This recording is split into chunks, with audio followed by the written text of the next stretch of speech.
Yes. Hello, my name is Alex, and I work at the coefficient. Hi, I'm Betty Lim. I'm a researcher at the Center for Addiction and Mental Health.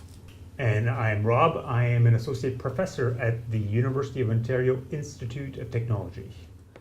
They're going to tell us the new report that just came out called Addressing Gaps in Healthcare Services used by adults with developmental disabilities. How many people did you study?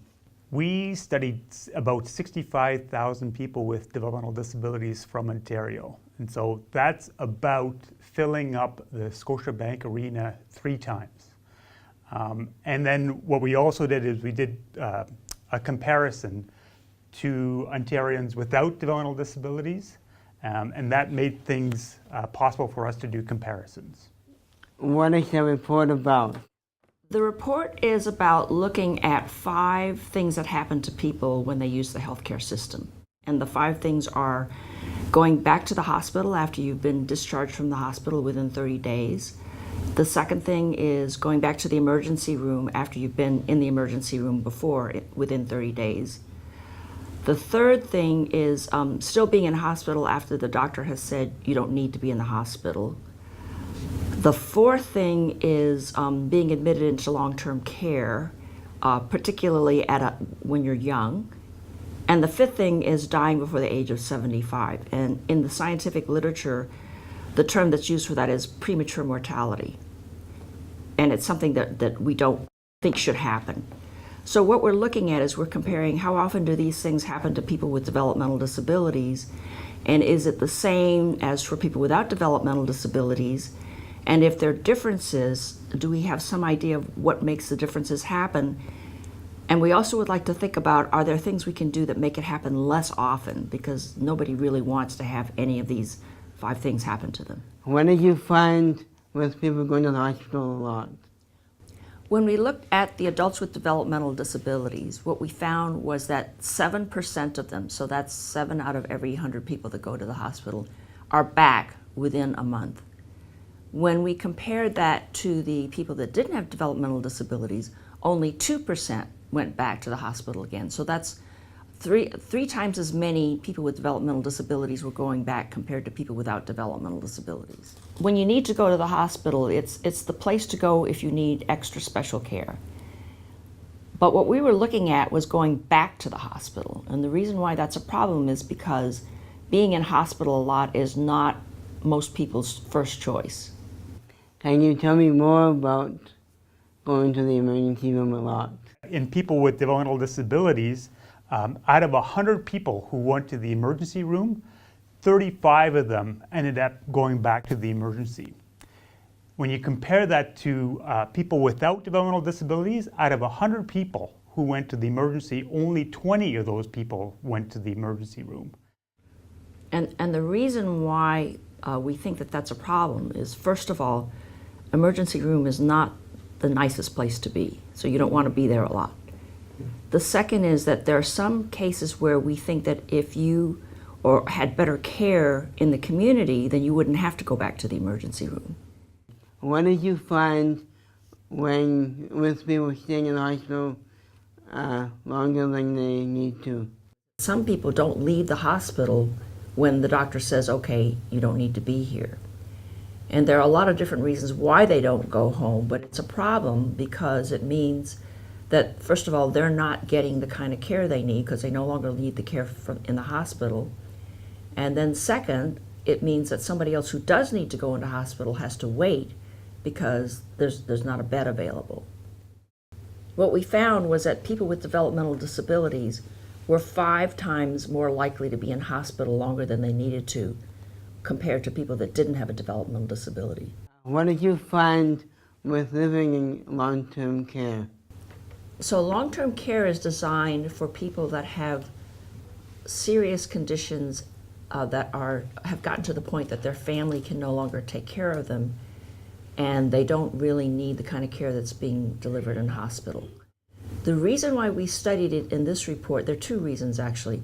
One is that we know that people with developmental disabilities are going into long-term care younger than many people without developmental disabilities.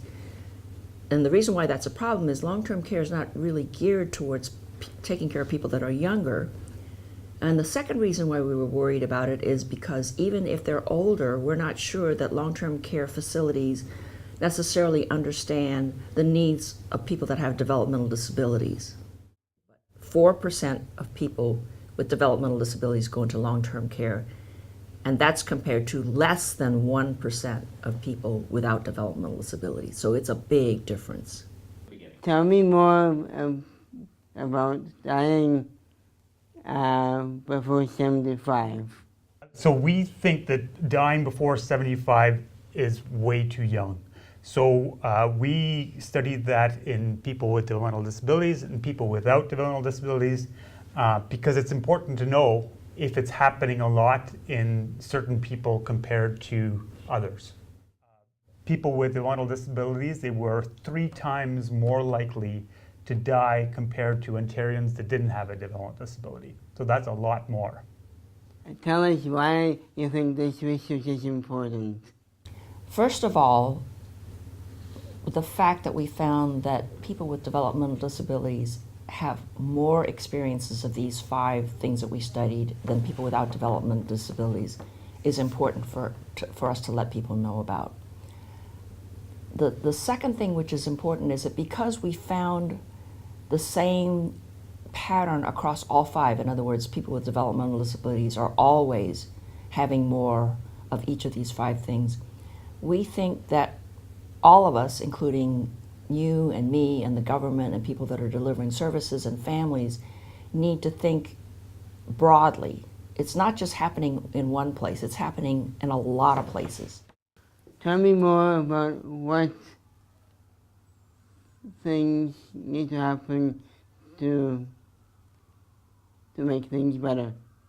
So the first item that you see there is nothing about us without us, and that means that we include people with developmental disabilities and their families in every step of the decision-making process when it comes to making decisions with regards to their health and every aspect of their life, really.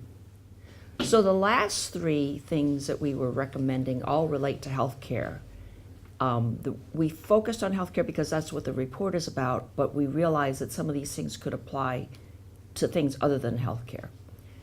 The second point is that people with developmental disabilities should have access to the kinds of supports that they need in the community and in the location where they live.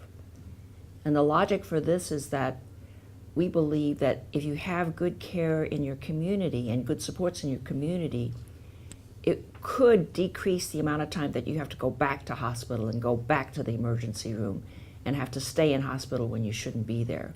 The third most important thing is the same idea, but this time it's if you have to go to hospital, or if you have to go to the emergency room, or if you have to go to long-term care, are there services in those places that are tailored to people with developmental disabilities so that when you're there, you're getting the best kind of care that's possible for you under those circumstances. So the last point is that when you move from different places, so for example, when you go from home to hospital, or hospital back to home, or to the emergency room, or into long-term care, that these transitions are smooth and that you have all of the proper supports and services you need in each place that you go to, that everyone understands where people are going and why they're going there, and everyone agrees with how that change is happening.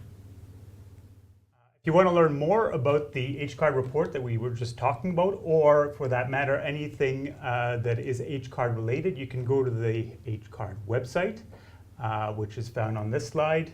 And on this site, you can find all kinds of things with regards to health services and health for people with developmental disabilities, and there's all kinds of other YouTube videos there that you can watch.